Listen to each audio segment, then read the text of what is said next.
Peace and blessings. Welcome to my channel. My name is Taj Utsi and I am a certified financial coach. I'm also the founder of True Financial Coaching, where our mission here is to educate, enlighten, and equip individuals with the financial literacy that is necessary in order to get off of the rat wheel. What is the rat wheel? The rat wheel is when one is constantly financing things that go down in value for them, but up in value for the banks at the same time. The wheel is only powered as long as the rat is in motion. So when one is constantly financing depreciating objects like cell phones and furniture and cars, they continue to power the wheel. It's not until one wakes up, realizes that they are the rat that's powering the wheel, and then they can create a plan in order to get off of the wheel. Once they become free and stop powering the wheel, then they are able to do the things that they want to do when they want to do it, instead of having to do the things that they don't want to do.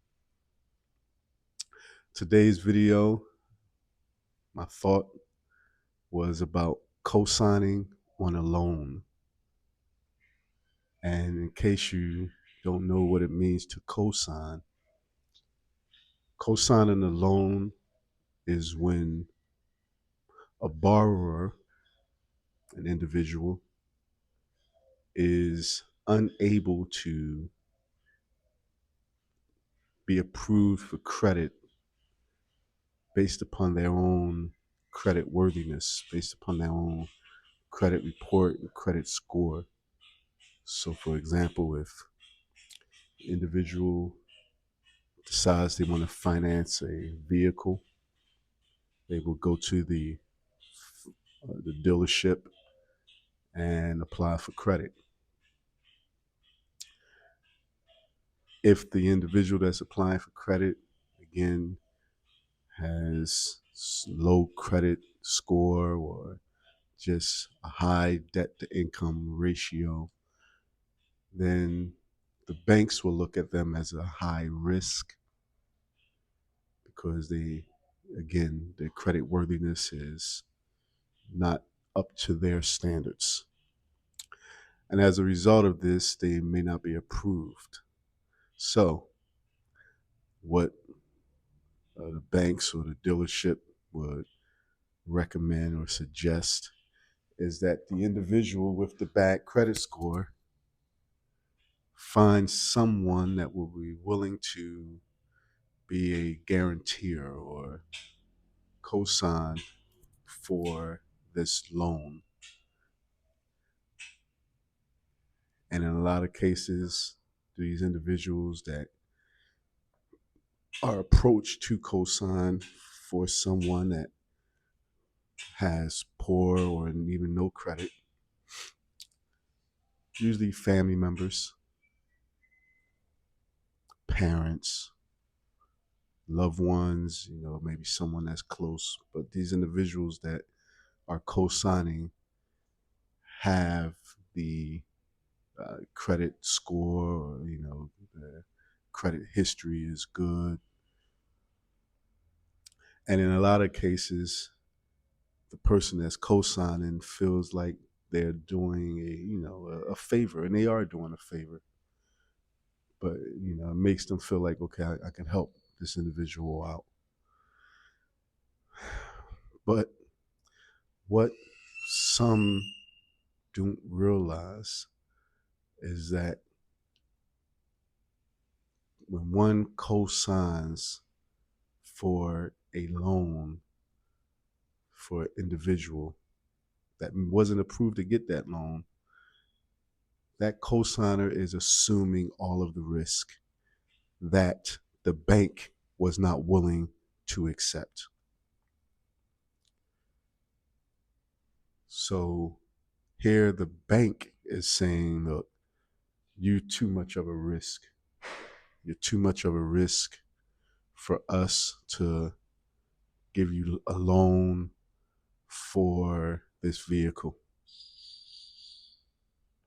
So now they're telling this individual to go find someone. And it's funny because when I'm just saying this, it's like, this is unbelievable that people do this. The bank is now saying, we don't want to take on this risk. So now you go find someone that is willing to take this risk upon for you.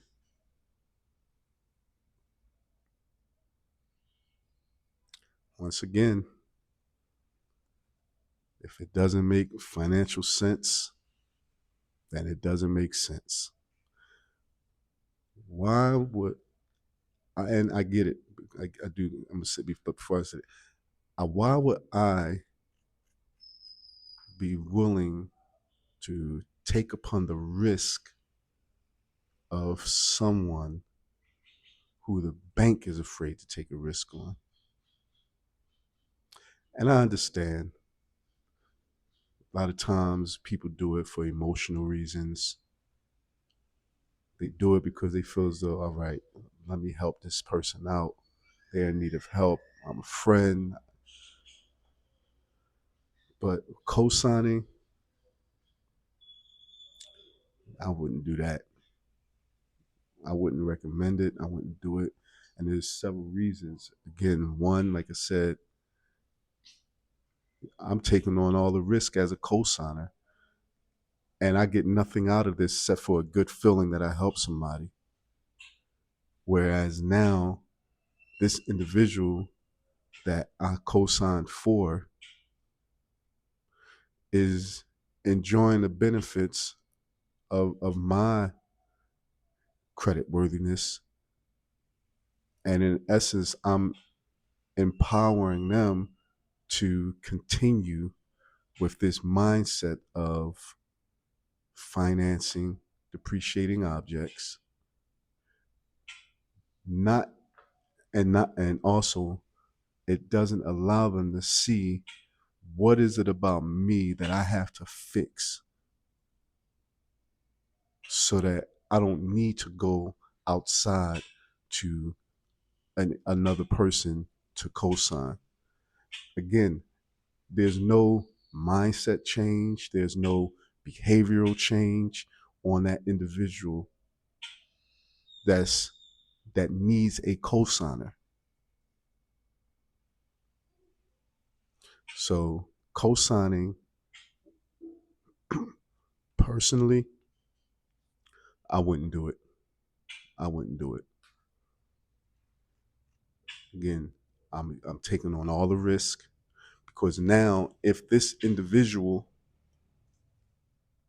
that I'm co-signed for stops making payments, now it all falls on me. It falls completely on me. Where now I have the banks calling me, the banks sending me notices about this person, and legally I will be bound to handle the payments because I put my signature on that dotted line in agreement to co-sign this loan. So now what does this do?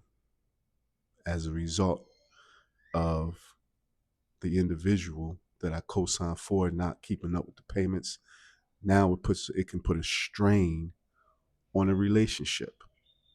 It puts a strain on a relationship because now, as an individual that has co-signed for someone that failed to keep up with the payments, now they're going to try to avoid me or come around and it's always an excuse, or come around and act like nothing happened. And it's like I went out on a limb. I took a risk on you after the banks refused to give you credit. Now I put myself in a jam where now you're not making the payments, and now I have to take on payments on top of whatever other things I have going on in my personal life. So, personally, co-signing, I wouldn't do it. I wouldn't recommend it. Not only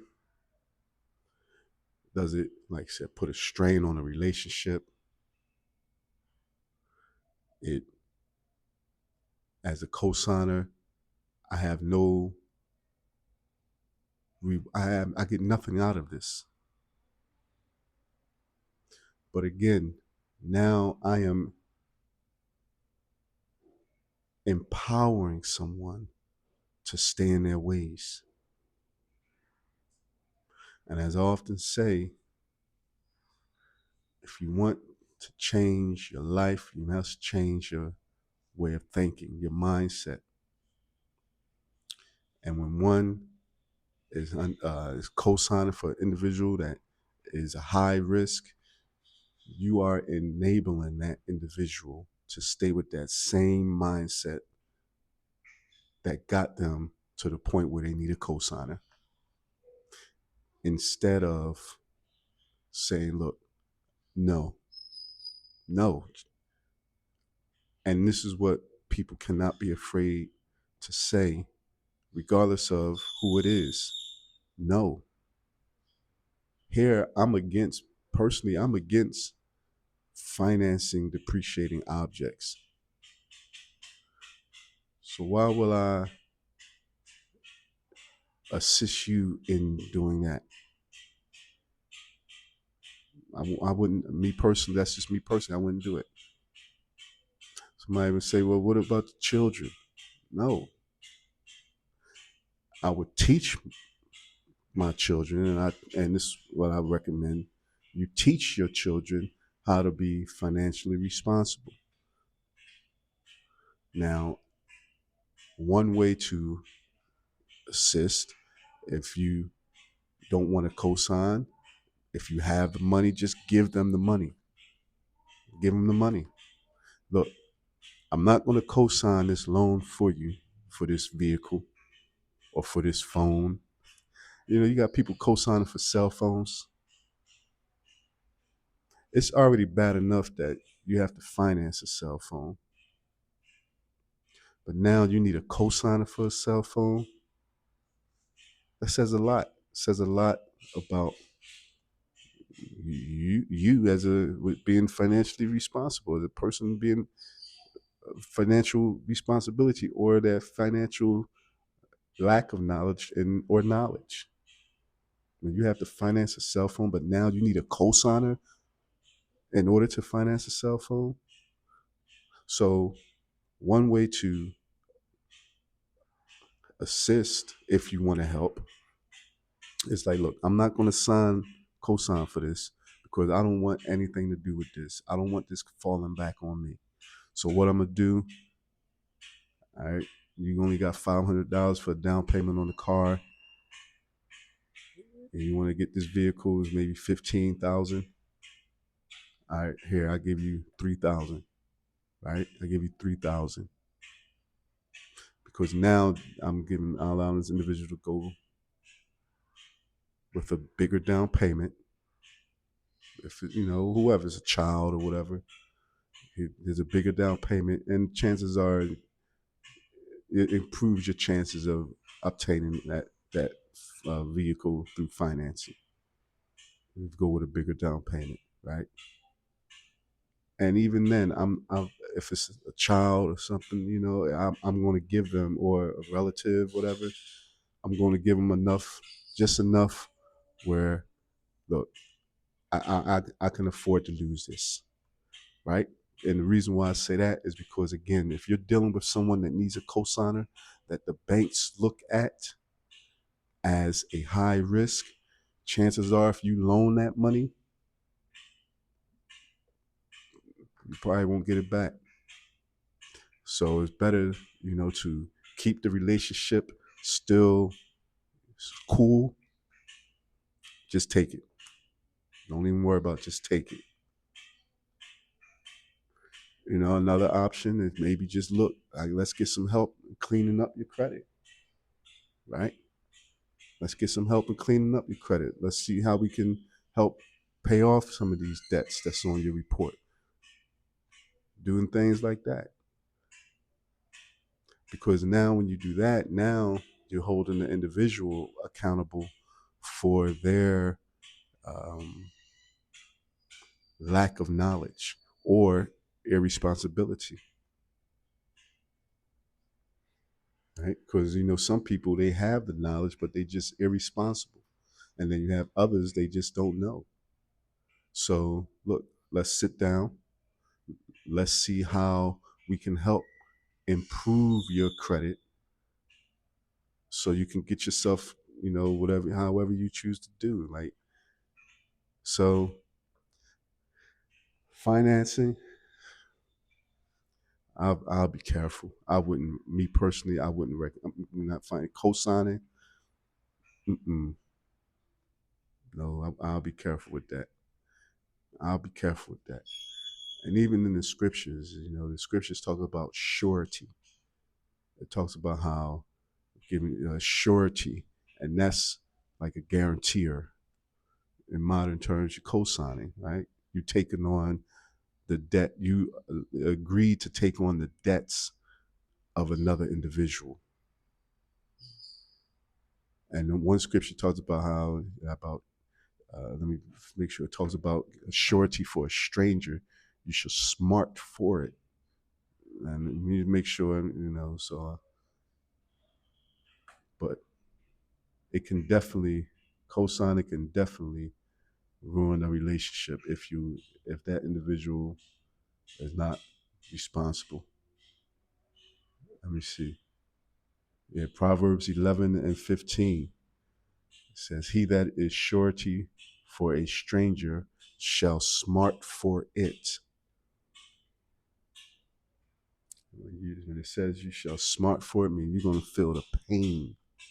You're going to feel that pain. Surety, I mean, I've agreed to take on the debts of another individual, co-signing, guarantor, and I'm accepting like everything that comes with this.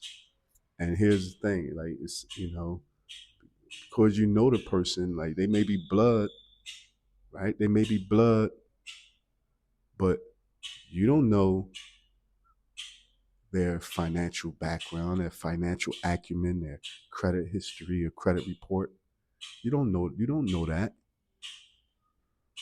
I know family members that, you know, they loved ones, blood, all my life, but I don't know how they are with their finances. Like I said in one video, you got husbands and wives that don't even, they share bodies, they share saliva, they share utensils, but they won't share credit reports. So, in that essence, it's like a stranger. So why would I put myself out there for an individual that the banks won't even put risk on? And I've seen many situations. I've seen situations, I can't say many, but I've seen and know of situations where people co-sign and they wish they had never did it. Because at the time, what did they think? Oh, I'm helping this individual out. I'm going to be a blessing unto them. And it just turned out being a curse. It done ruined the relationship. The person avoids them, or they come around and act like they ain't, you know, like nothing happened. And here, yet they still taking cruises, going on vacations, financing other things, but yet you coming around me at family reunions, and here I co-sign and you act like you ain't nothing going on. That's why I said you shall surely smart for it. You're gonna feel that pain. If relative come to you or somebody come to you, look, I can't do that. I can't do that. If I got the money, look, all right, here's some money for you to have a bigger down payment. And like I said, I'm against. I don't believe in financing vehicles. I don't personally. I don't. But I'm gonna say this, like, because somebody asked in one of the videos a question about, well, I need a vehicle and I don't have the money. I'm gonna say this, like, if you really have to finance, if that's your only option, all right, make sure you have like 20% down, a minimum, at least 20% down. Don't go in there thinking like, all right, I'm gonna walk away with nothing down. You're setting yourself up. 20% down at least, no more than a 3-year term, right? Lower than 6 months, and then no more than 10% of your net income, monthly net, for the monthly payment. So the monthly payment should be no more than 10% of your net income. That's if you have to finance. I don't believe in financing, but I say that only because if you put 20% down, right? Most vehicles, they depreciate like 20%. I've read some stat like within the first, I believe it's first year, something like that. I forget, but it's the 20% depreciation. So at least let me put 20% down on it,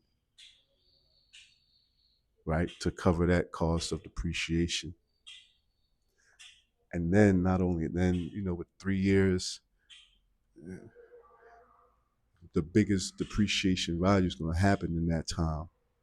So that way, if you can pay it off within that time, and you decide you want to maybe sell it, right, or trade it in or whatever, or sell it. But I would just keep it. If you got a paid off vehicle, just keep it. I'm like I said, but at least you paid it off within the 3 years, right?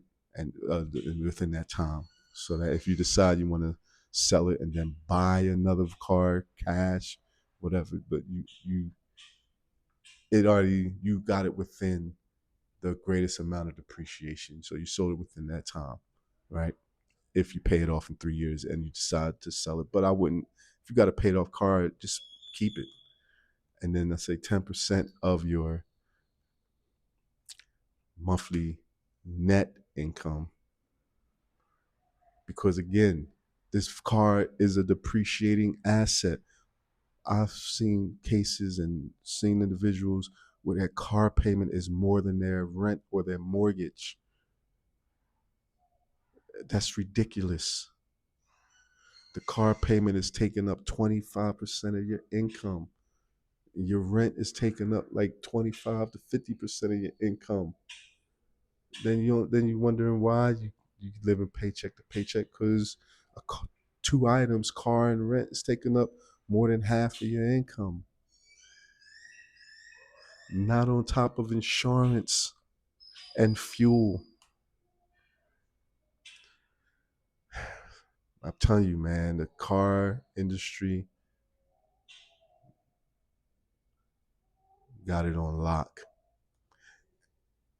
If people stop financing, then the car lots would go out of business. They would go out of business. This is why they take on people with good, bad, no credit, whatever. As long as you got a pulse. and then when if it gets once you get to the point where you can't, the banks won't finance you, and you need a cosigner, or the banks are saying, look, we need 8 references. If you go to a car dealership and they say you need 8 references,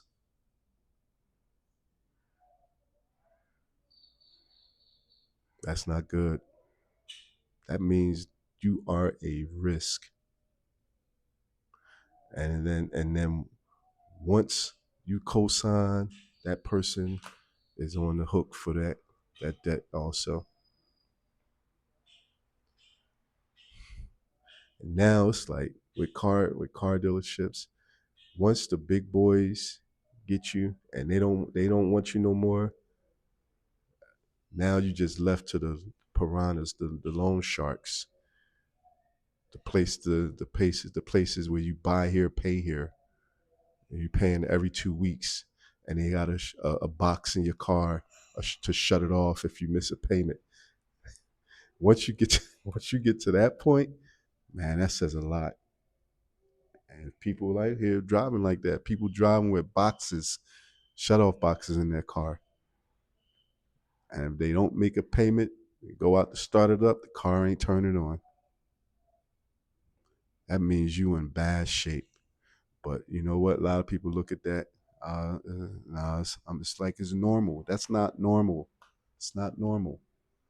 And this is what I'm saying about that type of mindset keeps people on the rat wheel. It keeps them on that rat wheel.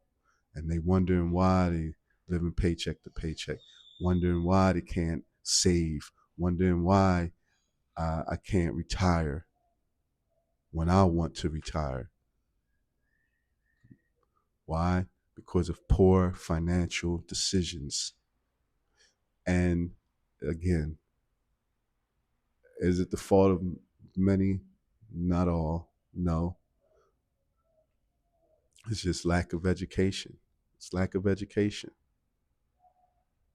It's lack of education. So if you consider co-signing for somebody, don't do it. I wouldn't do it. I wouldn't do it.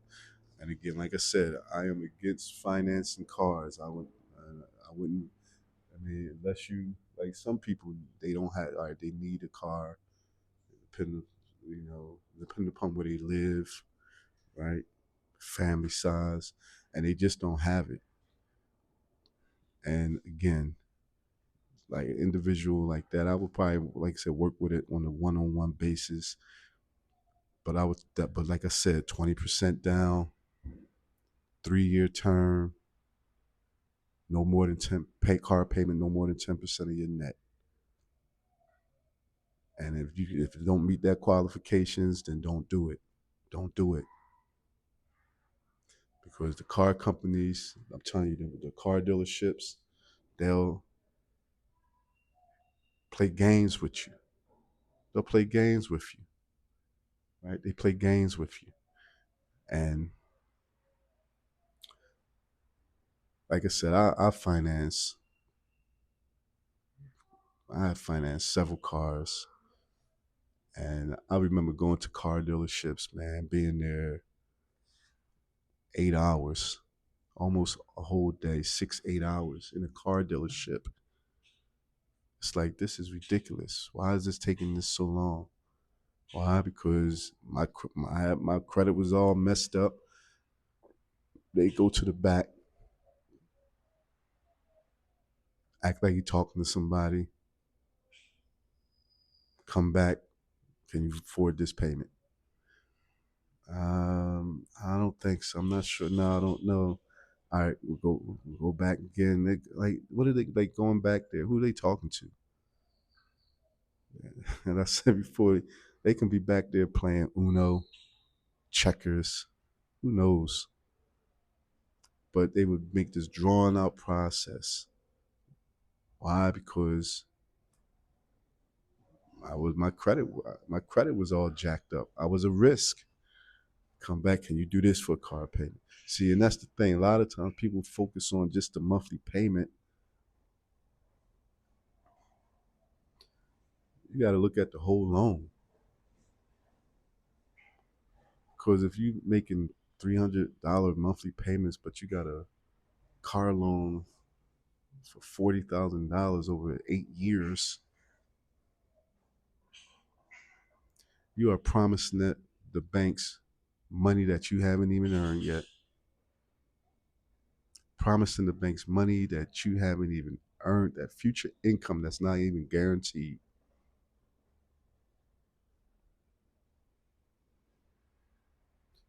Financing cars, man, that's financial suicide. You're killing your finance. You're killing yourself financially. Killing yourself. And you often hear it was leasing versus financing. They both, leasing is worse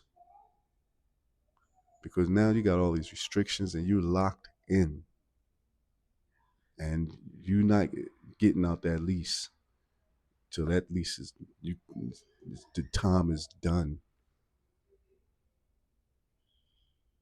Leasing, man, then they give you restrictions on it, how many miles you can have on it, the wear and tear on the vehicle.